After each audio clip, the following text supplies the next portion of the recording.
What I've noticed over the last few years is how government is getting bigger and bigger and bigger. Yeah?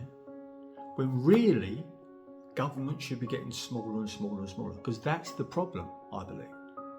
The governments and all the entities and all the sort of, the things within government are getting bigger and bigger and bigger and bigger, which is causing more and more and more problems. Yeah? Which is causing more and more corruption and more dishonesty.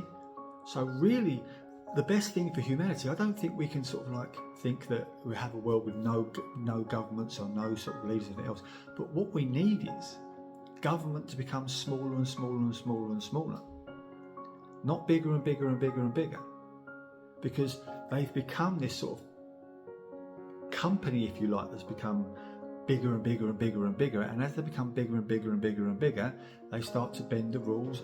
Just like if you have a huge company, they get bigger and bigger and bigger, and then they find a way to bend around the rules and not pay taxes and have their bank in the Cayman Islands, wherever it is. It's the same sort of narrative.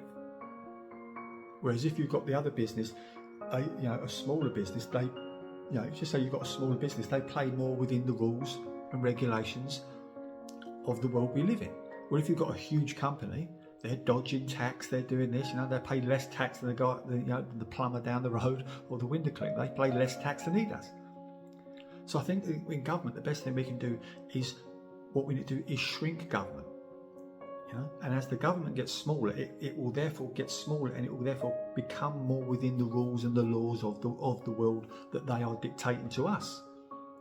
So again, I think it's all about, that's something you can really do that's going to help humanity, is make governments, entities smaller, not bigger. Have a beautiful, beautiful day.